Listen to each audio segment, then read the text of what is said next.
Alhamdulillah, quite fortunate to attend these universities, educate yourselves and seek knowledge in this way. Back in the day, in the time of the Prophet ﷺ, seeking knowledge was a privilege, only for the elite. And there were 17 people who knew how to read and write in the city of Mecca. The entire tribe of Quraysh had 17 people who could read and write. And for one to be educated at that time in the Arabian Peninsula, one had to know how to read and write. So if you knew how to read and write, you would be deemed an educated person. Not like degrees or PhDs or anything like that. No, none of that existed at that time.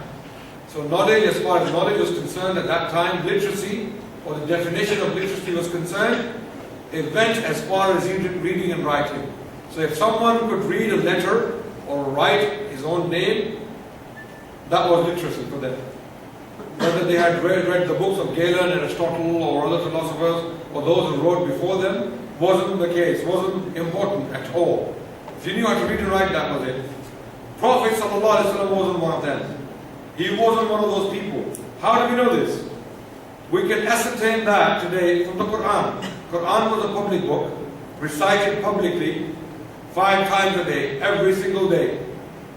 And in the Quran, this assertion, this claim was made that he is an unlettered prophet.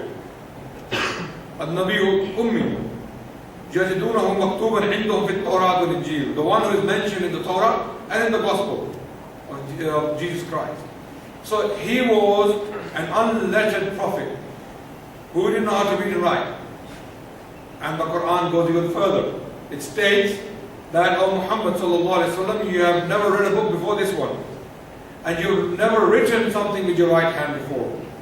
So he was an unlettered prophet, not illiterate. We don't like to use the word literate for the Prophet sallallahu alaihi wasallam, because one can be literate without having to know to read and write. One can be literate. So it depends how you define literacy. But he was unlettered in the sense that he didn't know how to read and write. So his knowledge was purely from Allah. The reason why Allah subhanahu wa ta'ala told him in the Quran that you didn't know a book before this, you didn't read a book before this one, you didn't write something with your right hand prior to this revelation, because if you did, people would claim that this Quran was forged by you. You wrote the Quran yourself. So people who are close to you, those who know you, those who have seen you grow up in the city of Mecca, they know that you are not the one who forged the Quran, because you're simply not capable of doing it. Simply not capable of doing it. So this communication, which shook the world, came from Allah. Directly a revelation. وَمَا يَنْطِقُ عَنِ الْهَوَىٰ إِنْ هُوَ إِلَّا وَحْيٌ يُوحَىٰ. Allah says in the Quran that Muhammad sallallahu alaihi wasallam does not speak from himself. Instead, he says what he receives. A revelation. So his knowledge, his skills, his credentials come from Allah. His degree, his PhD, or his MA or MPhil, if you want to use these terms to understand the situation better, came from Allah. All of his credentials came from Allah. So because he was receiving this revelation, he has something thaqeel, something heavy in his possession. Allah says in the Quran, in Surah Al-Muzammil, that this is a heavy message which you have received. This is a heavy message. And this message was, or is, to this day, one of the best modes of communication in the history of mankind. Who says so? People like Bruce Robinson, who have studied the Quran, who are Arabists, Orientalists in their own right. People like him say that the Quran is a linguistic miracle. The language, the Arabic in the Quran is so powerful, so strong, that it would shake anyone who was to hear it. Brother Hamza, who was with me on this tour, he told us about himself and his conversion. He was Greek. He is still Greek, alhamdulillah. And he was born in Britain. He lived a life empty of any religion, void of any religion. Then he converted to Islam. It's a long story. He was telling me about his brother. His elder brother, he was in a restaurant once having food, and the shopkeeper played the Quran. And he doesn't know what the Quran is, and he doesn't know what this recitation is. And when he heard the Quran, he cried for 25 minutes, non-stop. Hamza's brother. He cried for 25 minutes non-stop. And he doesn't know why he's crying. He's crying because he's hearing the Quran. So he runs to the man, the shopkeeper, and asks him, why am I crying? What is this? What is this you're playing? Who is it? What content is this? The words are so powerful. It was Shatri, Sheikh Shatri, and his recitation. So the Quran can have that effect on people. There were Orientalists who came to study the Quran and the Arabic language to find faults in it in the 19th century. We had many Orientalists studying Islam and Muslims because they colonized us, remember? We were colonized by the British. And they brought many people in to study our tradition, our history, our literature, in order to deal with us, to understand. You see, when you are opposing someone or when you're trying to govern someone, you have to understand those you govern. You have to understand those people. And in order to understand us, they studied us hard. So people like Theodore Noldek and Ignaz Golzar or Sprenger or William Muir, all of these people studied our tradition. And people like Mahmud Pictor, he was an Orientalist. So was Muhammad Asad. You know him? Muhammad Asad? Have you heard of it? Road to Mecca, he wrote a book. Muhammad Asad was a Polish-Jewish journalist. He was a Jew, he was Polish, and he was a journalist. So he was an Orientalist. So he came to study Muslims in order to write on them. And then he realized he found something new. And he found something new to such an extent that he spent years of his life in the desert, living among the Bedouin. And he learned the purest form of the Arabic language. And then he translated the Quran. And one of the best translations is his translation in English. And he was a representative for Pakistan in the United Nations in the 1950s. Muhammad Asad. He was Polish. He had nothing to do with Pakistan. And he met Iqbal.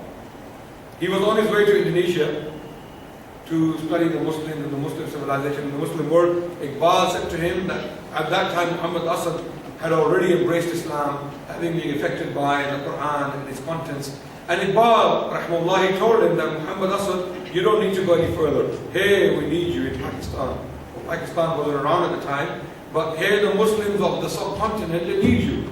They need your credentials, your knowledge, your influence. You're a man of knowledge. So we need you here. And he stayed in the subcontinent. Pakistan was formed, and then he represented Pakistan in the United Nations. He was one of those people. He was an Orientalist. When he studied the Quran, he was taken in. Mahmud Pictor is another one who was an Orientalist, and he converted to Islam as well, having studied the Quran and the Arabic language. So the mode, the communication skills we find in the Quran will even affect those who don't understand it. Those who don't understand the Quran and don't know the Arabic language, even they are affected by it. Because of the power, the majesty of the Arabic language. When you hear the verses of the Quran, they rhyme, and yet it's not poetry. They rhyme and it's not poetry. And the contents are very heavy. So when Utbah bin Rabi'ah or Walid bin Mughira, one of these two, came to see the Prophet ﷺ, asking him to submit. Don't preach anymore. Don't tell us about these idols and don't condemn them. We love them. We love our idols. So stop preaching. What do you want, Muhammad? Tell us what you want. You want money? We'll make you the richest man in Mecca. You want woman? We'll give you the most beautiful woman in our city and marry 10 of them. It's well documented, by the way. They said, marry 10 of them. We'll give you 10 of them. Do you want influence? We'll give you the keys to the Kaaba. And you'll become the most powerful man in Arabia subsequently or consequently. What did the Prophet ﷺ say? Are you finished? And this is one of the skills he learned from the Quran. He was a good listener. So we will come to the Prophet and his skills, what he learned from the Quran, and how he disseminated his speaking skills, his communication skills, inshallah, will be addressed in due course. So, having heard what he had to say, the Prophet asked him, are you finished? He said, yes, I am. And then he recited those verses to him.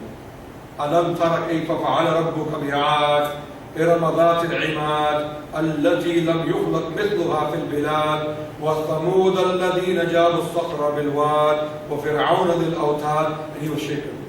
Wow, who was this? And he was a poet par excellence. This man, he knew how the Arabic poetry worked. He knew exactly what the system or the structure of the Arabic language at the time was. And he told Muhammad to stop. Stop, I don't want to hear this anymore. It affects me, it hurts me. And he went back to his people and he said, leave Muhammad alone. Because this man will soon bring a news. He will soon bring a news to you guys. Leave him alone. Because the news he brings is powerful. And if the Arabs defeat him, then they have defeated him for you. And if he comes to power, then it will be a source of dignity for you because he is one of you. Leave him. Communication. The Quran is what? It's communication, right? The Quran in itself, the word Quran is what? Recitation. The word Quran in itself means a recitation. A recitation is what? It's a mode of communicating a message. And the Quran has its own way of communicating its message. A very powerful rhetorical device the Quran uses, which we can talk about inshallah in due course. So the knowledge, the skills, the credentials of the Prophet ﷺ emanate from the Quran. His skills emanate from the Quran. And this is what he gives to his people. So what did he learn from the Quran? The Quran again and again tells the Prophet, Qul, say. Head on, say. Suddenly a revelation will come down and say to them. So clarity is one of the best things in the Quran. One of the first things we learn about the communication with the Prophet ﷺ, clarity. The message was very, very clear, precise, straight to the point, no beating around the bush, no wasting of time. Clear. Qul, Allahu Ahad. Allah is one, period. No debate. Don't even think about other realities or other possibilities or other, interpretations. There is only one God. Qul, say to them, Allah is one. Then Allah is Samad. He is eternal and absolute. Fine. Lam yalid wa lam yulad. He was not begotten, nor does he beget. Wa lam yakun lahu kufuwan ahad. And there is no one like him.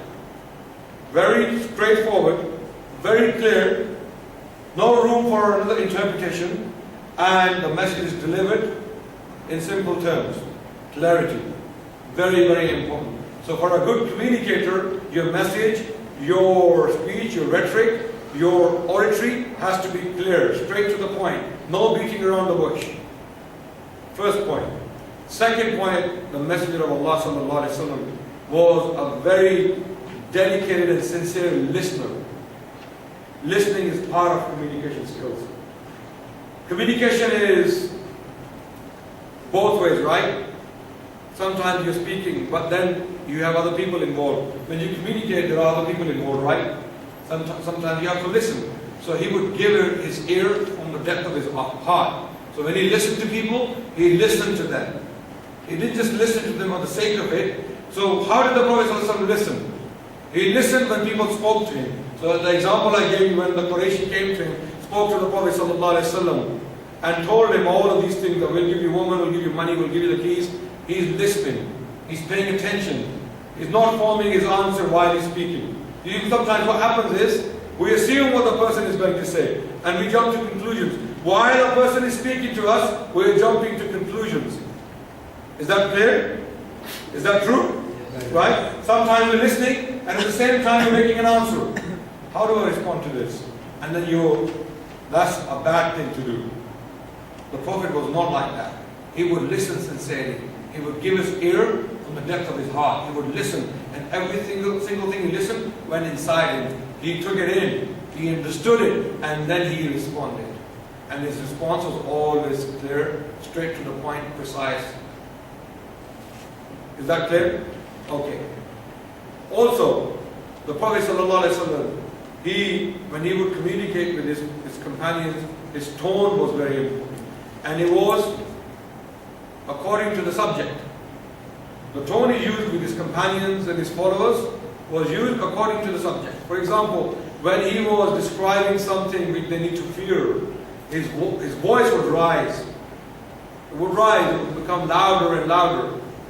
And the companions of the Messenger of Allah ﷺ, they state that one day the Messenger of Allah, he came out, and after the Salatul Fajr, the Fajr prayer, he spoke to us up to the time of Zuhr, and his eyes were red, and his voice rose. He was speaking loud, and he was warning us about the the end of days, the day of judgment, and the signs of the day of judgment. And because this was something we needed to fear, we needed to think seriously about, his voice, his tone rose. But when he advised someone, when he had to give someone personal advice, his tone was very calm, very contained, well calculated. So a man came to the Prophet ﷺ. Communication, right? This is what we're talking about. How he communicated effectively to people. How he was able to make such an effect that within a century after his death, the Muslims were all over the world. They were in northern France on one side, northern China on the other side, and then in Sindh, where we are right now. Okay? How did this happen? This happened through communication. The message of the Quran. So the Quran, firstly and most importantly, shook the ones who were listening to the Quran for the first time, the Sahaba, the companions, the Bedouin, those who were listening to the Prophet ﷺ, the primary audience of the Quran. These are the people who were shaken first. Wow, this is something amazing. This is ajib, this kalam, these words are ajib, they're strange. And then they were taken in. And then this message of the Quran, this communication, which was done by Allah subhanahu wa ta'ala via the Prophet, changed the world and its course forever.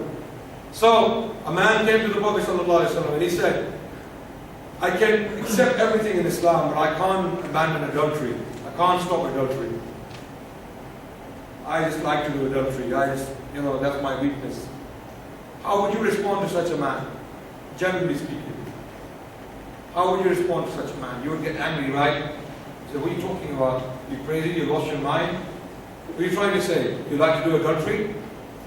Well, what did the Prophet do? Sallallahu Alaihi Wasallam. He had empathy with him. You see, he felt for him. And he become angry. Okay? So there's another point. The first point we addressed was that his tone rose when he spoke about things which people will need to be warned about. Okay? So if it's a warning and it's a severe warning, then his tone rose. But when it's advice to make someone understand certain realities in the deen, then his tone was very soft. And he spoke to them accordingly. So now this man comes and he says, I like to do adultery. So the Prophet, what does he do? Sit down. Sit down. Calm down. Sit down. If this was said about your mother and your sister, if there was a man who said that, I like to do adultery, and he said that he wants to do adultery with your mother and your sister, how would you feel? See the communication, the tone, the method of disseminating the message. And he says, well, I would feel very bad about it. And then the Prophet ﷺ said, like the way, similarly, the one you will do adultery with is someone's daughter and mother, right? And he said, yes, this is why it's forbidden. And he said, Ya Rasulullah, I submit.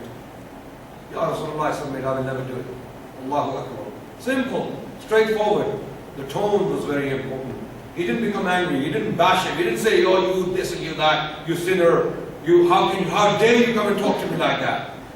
How dare you do that? There were women who came to the Prophet ﷺ with complaints, right? And some of the contents of the complaints were quite explicit.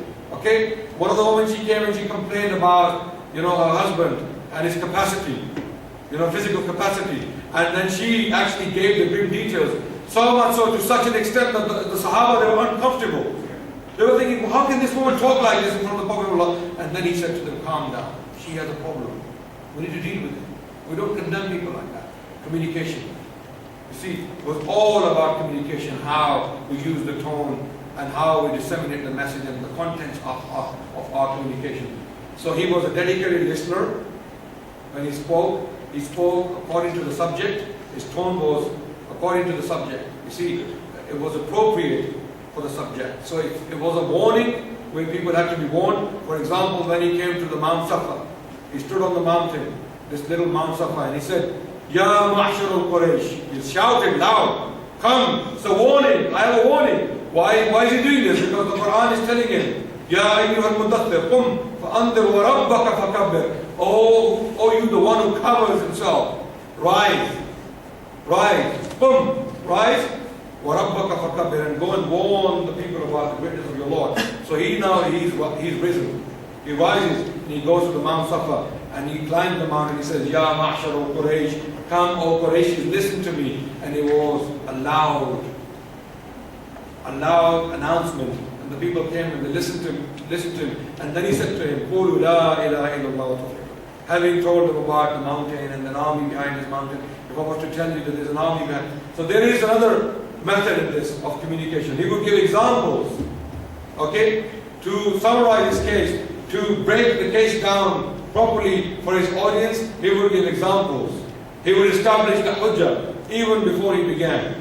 So you see the man, when he spoke to him about adultery and his mother and sister, what did he do? The first thing he did was, he gave him an example of his mother and someone else's mother and sister, or his mother and sister, right? For him to understand. Likewise, these people who were invited by the Prophet in Mecca, he gave them examples. What did he do? He established the hujjah. You know what that means? Establishing hujjah? Preparing your case, building up your case. Okay? So this is another communication skill you learn from the Prophet ﷺ. He built up his case as he went along.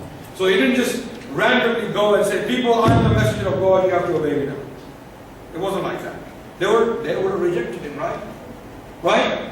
So he came to the people and he said to them, before he said to them, قُولُوا لَا إِلَهَ إِلَّا اللَّهُ وَتُفْلِحُوا, he said to them, if I tell you there's an army behind this mountain, and it's about to attack you, establishing hujjah, building his case, like the way he did with that man who came to ask the question about adultery. Okay?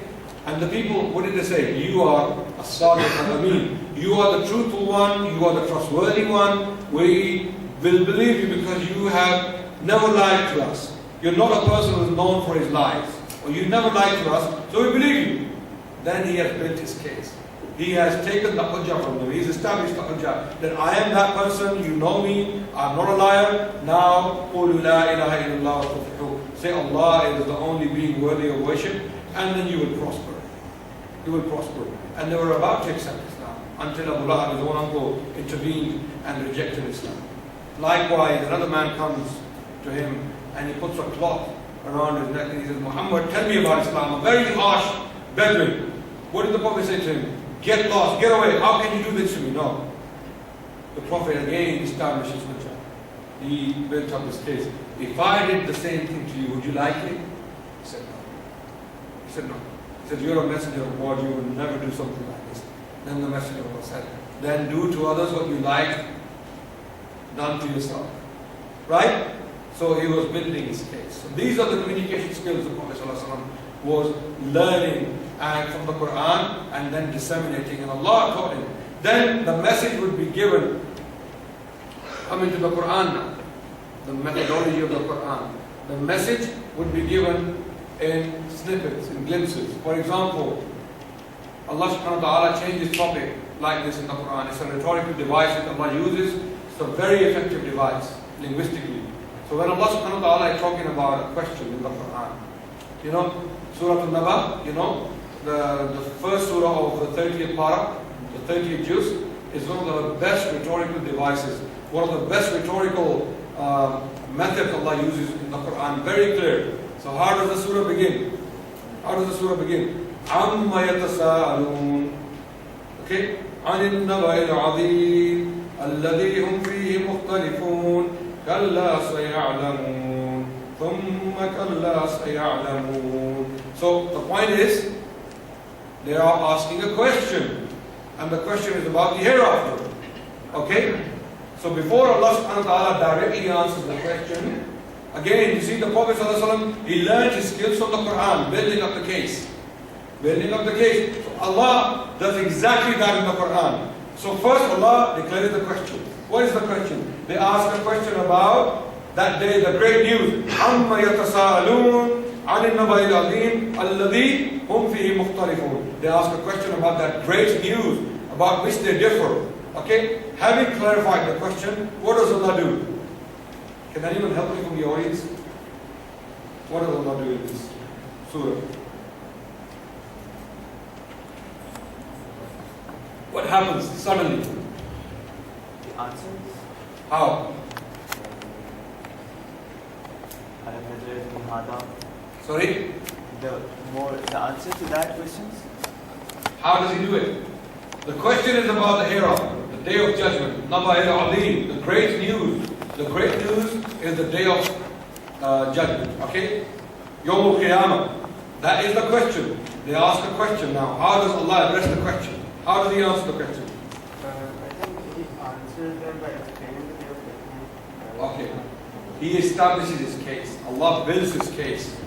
Allah says, before we even walk into the question and say, yes, definitely the day of judgment exists. Are you paying attention, brothers and sisters? Are you sure? Are you with me? Yes. Are you learning something? Yes. Am I boring you? No. Are you sure? Yes. Okay. Allah builds His case. How does He do it? It's a rhetorical device against. The Prophet ﷺ learned this from the Quran. You see, I've given you example how he used to build his case and then strike them with the question or the answer. Allah doesn't say, definitely the day of judgment exists. How can you deny its existence? How dare you say that? How dare you ask a question? Allah doesn't do that. Allah says, Alam naj'alil arda mihada wal jibala awtada وخلقناكم أزواجا وجعلنا نومكم سباتا وجعلنا الليل لباسا وجعلنا النهار معاشا وبنينا فوقكم سبعا شدادا وجعلنا سراجا وهاجا وأنزلنا من المعصرات ماء ثجاجا لنخرج به حبا ونباتا. What's that got to do with the day of judgment? Can anyone tell me? Okay, the question is, they ask you a question. عَمَّ يَتَسَاءَلُونَ. What are they asking you about? عَنِ النَّبَإِ الْعَظِيمِ. They're asking about the great news, right? And the great news is the day of judgment. Now, it's a question Allah wishes, or Allah attempts, or Allah wants to address in this very surah. But how does He answer the question? He doesn't go straight into the answer. He builds His case. So how does He do it? What's all of this got to do with the day of judgment? Alam naj'alil arda mihada. The earth was made straight for you to walk on. The mountains were made pegs, and then Allah made night and the day. The day was for earning a living. Night is for rest, and then the sun, and then from the sun comes, the clouds and the rain, and from the rain comes the greenery, nabatat, and then you eat from them. What's that got to do with the day of judgment? Anyone? Yes, sister, please. If He can create the world, these are the signs of Allah subhanahu wa ta'ala. So He can create it, He can bring it, and then there's the day of judgment. Thank you so much. You see now? The sister is right. So what Allah does now, Allah doesn't walk into the question or answering the question. This is why we believe that this book, the Quran, is from the divine. It's not from a human mind. Because the rhetorical devices are so powerful that only a psychologist, even some of the psychologists of highest repute in Western universities cannot come up with this kind of stuff. Even you know Chomsky? You know him? The linguist? He's one of the best linguists in the world. Even he won't be able to come up with something like this. Because it's so powerful, the skill, the rhetorical device Allah uses to address the question is so powerful. It cannot come from a human mind. Why? Allah doesn't walk into the answer. Allah said, hold on a second. The answer is coming. Let me tell you what the case is. Then Allah tells them, Allah made all of this. The sun, the greenery and the rain. How does, amazingly, there is an order in this surah. Allah addresses every single thing in order.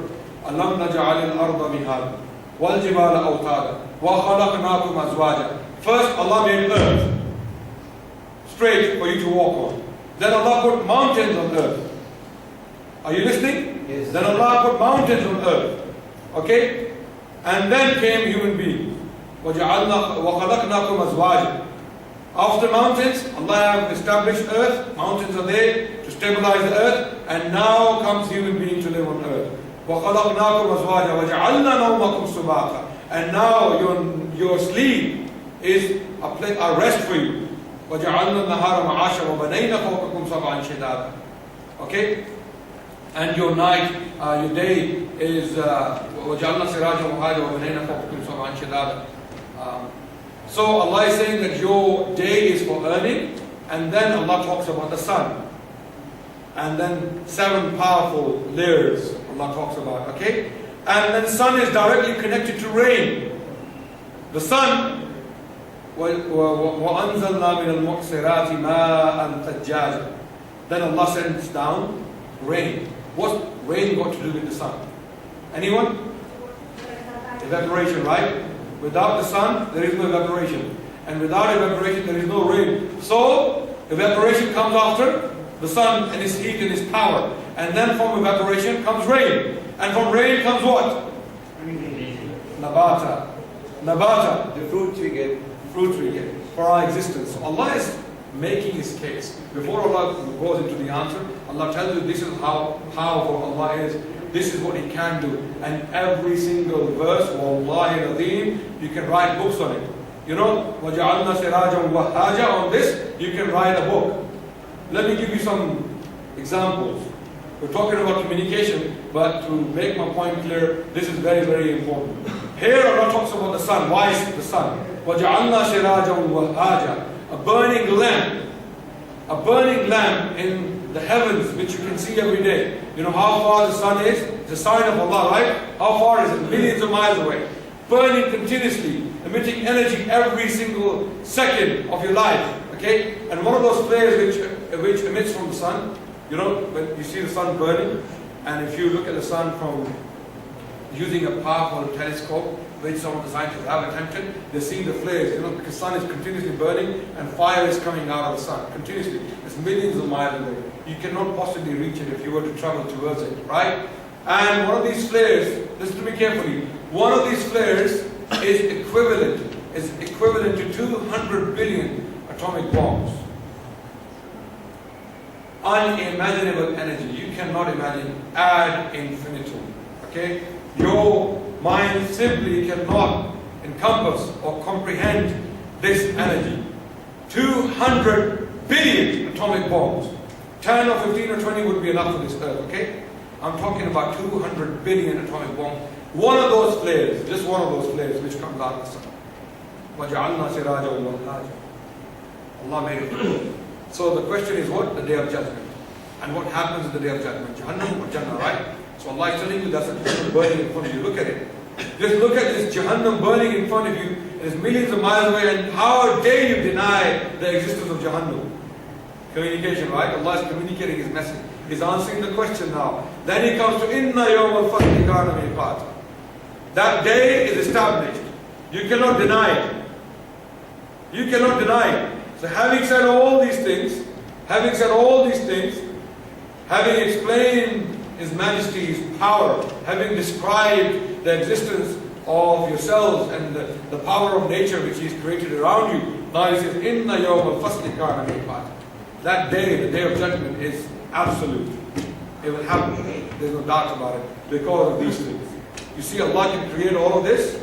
He's so powerful that He made all of this. For that reason, the answer is that that day is definitely appointed. It will come. So Allah builds up His answer.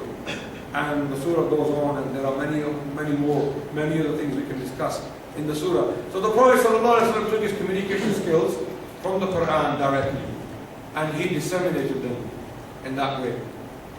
So the next point is that he empathized with the questioner. When he communicated to people, he had empathy with them. He put himself in their place. So he never judged them. When people came to ask him questions, he never judged them. He never judged them.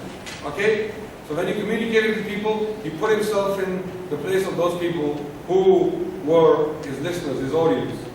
Right? So he had complete empathy with these people. Empathy is very important. You know what empathy is? It's not sympathy. Sympathy is something different. Sympathy is when you feel for someone. Empathy is someone when you remove someone from their place and step into their place. So when you're talking to someone, cease talking and turn around and become the listener. You know that state of mind is very difficult to attain. Wallahi, it's a very difficult thing to attain in communication. And this is something we have to master as Muslims and as human beings. Empathy. Empathy. So when you talk to someone, you have to put yourself in other people's place. You have to turn around. And it's being very difficult for me right now. I'm communicating with you guys. You are now listening to me, okay? And I'm finding it very difficult to put myself in your place. I'm only talking my mind. It's a very difficult thing to achieve. Very difficult, but it happens. So the Quran, again and again, the principle of empathy, again comes from the Quran, that you have to put yourself in other people's shoes, and for this reason you have to be just. So these are some of the things, and these are some of the communication skills we learn from the life of the Prophet sallallahu alaihi wasallam. And there's a lot more we can talk about. How long do I have to address We have time for Q&A? Okay. Yeah. So, I'll continue very quickly so that we can have some time for Q&A as well, inshallah. Half an hour's time. Sorry. So, the communication of the Prophet ﷺ was effective enough to convince his own people, okay, to convince his own people and then convince the world. Allah would not put his case in weak hands. When Allah says in the Quran, وَمَا أَرْسَلْنَاكَ إِلَّا رَحْمَةً لِلْعَالَمِينَ, then the Quran had to be perfect. Perfect in the sense that when it's delivered to the other, they can connect with it. They can't, they don't turn around and say that it's an alien idea, it's an alien book, we just can't connect with it. It doesn't actually connect with us. No. So the Prophet ﷺ, again, he used the Quran, he learned what he learned from the Quran, and he disseminated the message and his communication skills, his silence. See, when he spoke very less. That's another point we have to address. When he spoke very less, and he was known to be Jawami'ul Kalimat. Okay? The Prophet ﷺ, when he spoke, his words were full of meaning. He didn't just talk vain. Okay? And again, this comes from the Quran. For you to be effective communicators, you must make sure when you communicate with substance. Okay? This is another point you have to understand. The Quran is full of substance. The communication of the Prophet ﷺ is full of substance. And the language was so strong that people took it straight away. For example, he talked to his people and he said to them, Kalimatan, Habibatan, ila Rahman, Khafifatan, ala lisan, Thaqilatan fil mizan. You see the pattern? See the pattern? And there's a powerful message in it, substance, a lot of substance. And he used to talk very less. He didn't use to talk vain. For example, in Surah Al-Mu'minun, when we recite the surah, قَدْ أَفْلَحَ الْمُؤْمِنُونَ, the believers are prosperous. They are successful. Why? One of the qualities is that they abstain from vain talk. عَنِ اللَّغْوِ مُعْرِضُونَ. The believers are the people who abstain from vain talk. They don't talk rubbish. They don't talk vain. Timely. Thank you. This is another way of communicating. Bringing tea for me so that I carry on. Okay. So, believers do not indulge in vain talk.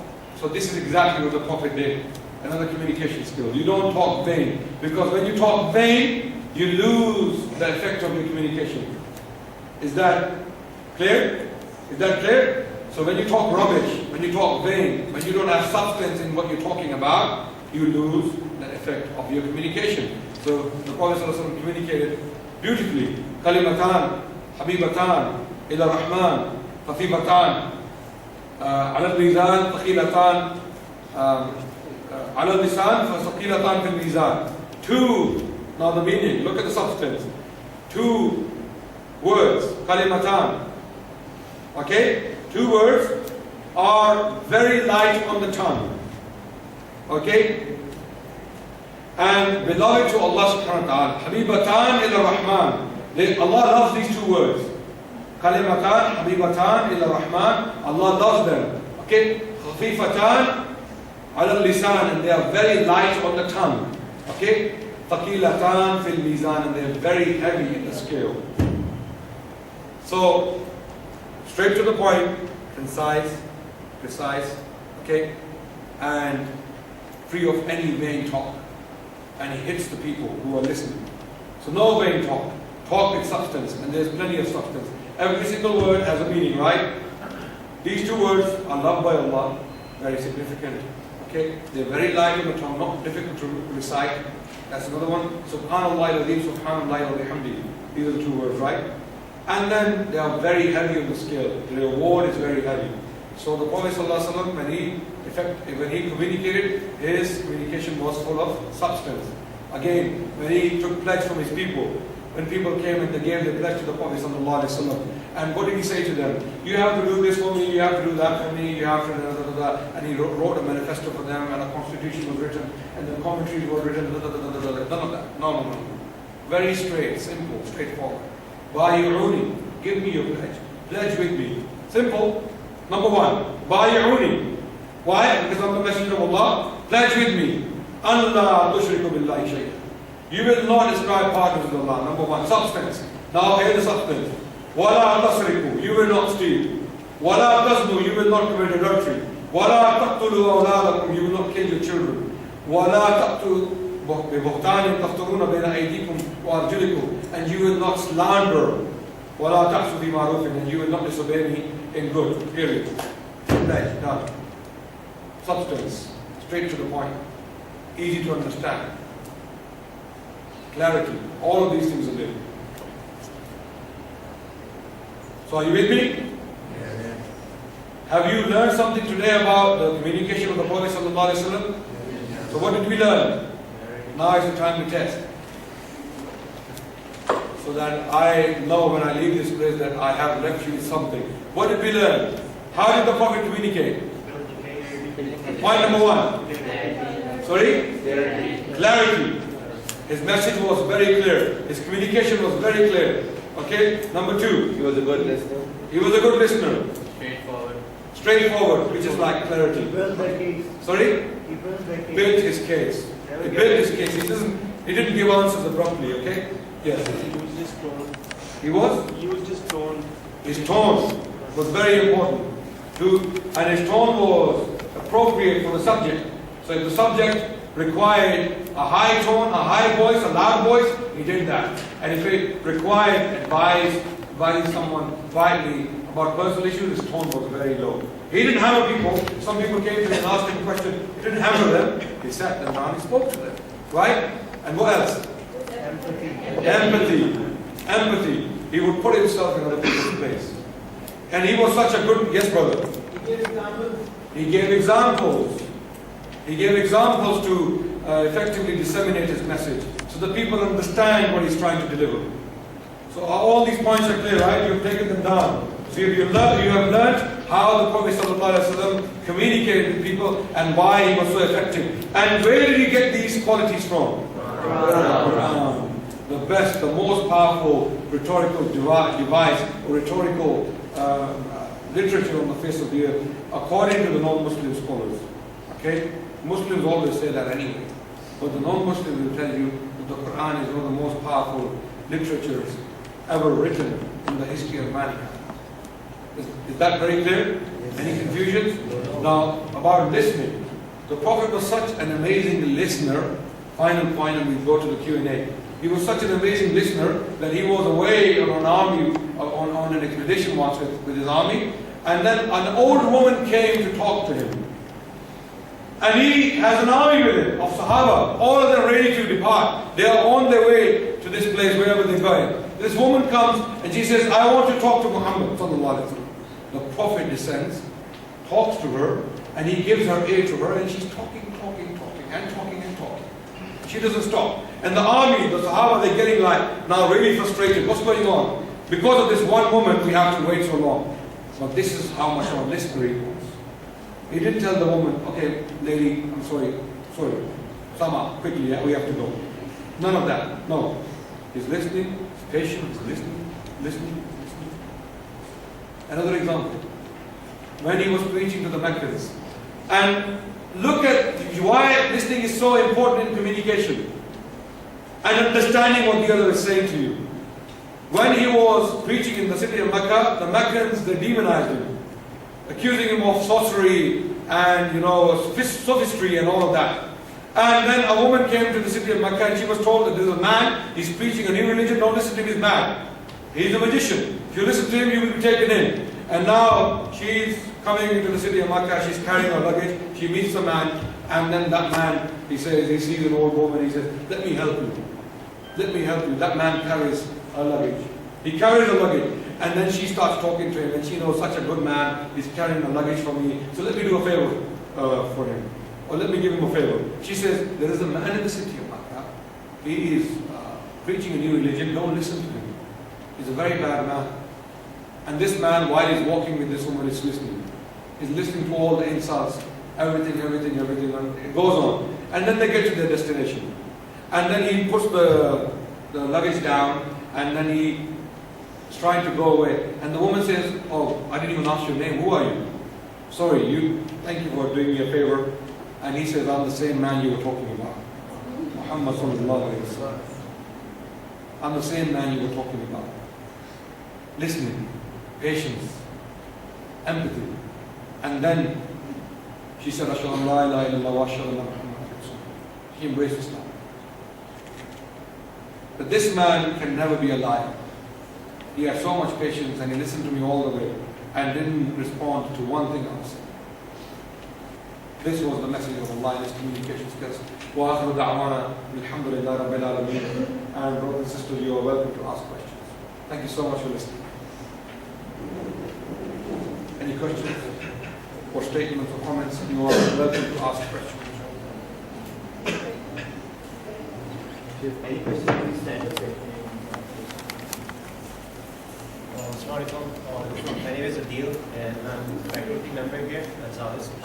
I'd like to know that since you said that he had got all the communication skills, he was a good listener. I was wondering when the message was revealed to him, and he was in Makkah and he spent quite a number of years there.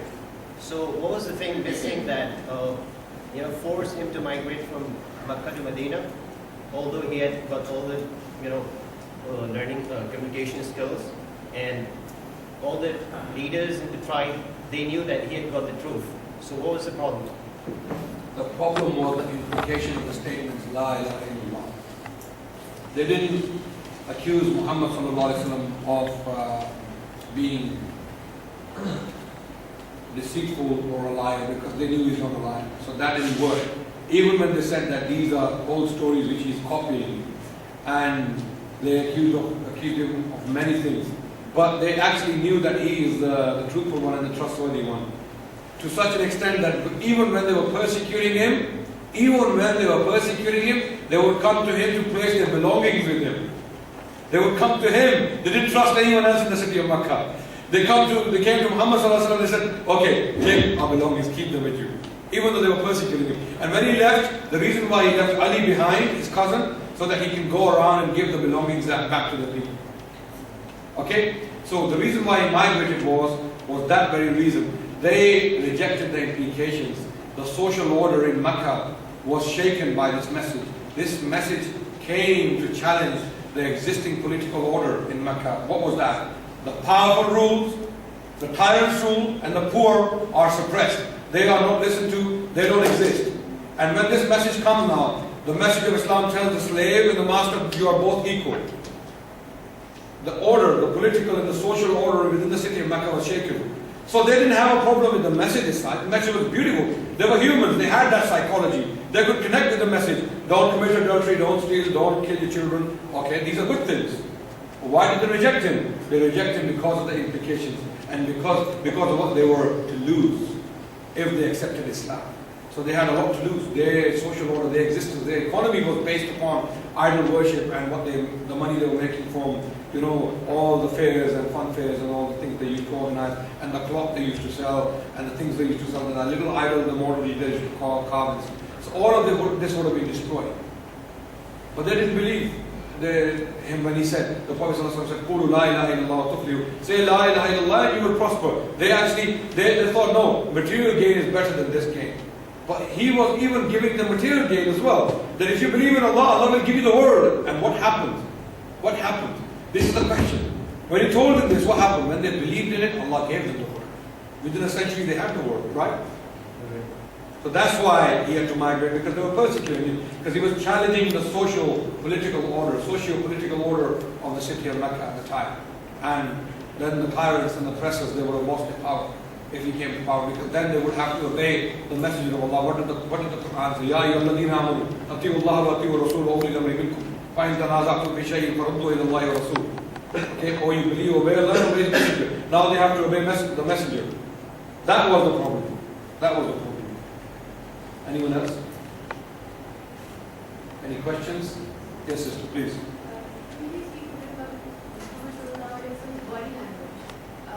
Oh, thank you so much. Thank you so much for raising that point. That's a very important point, is body language when you communicate. Such an amazing, important point I missed. When he spoke to people, he turned to them. You know, because sometimes what happens is when we communicate people, our body language is very negative. Okay?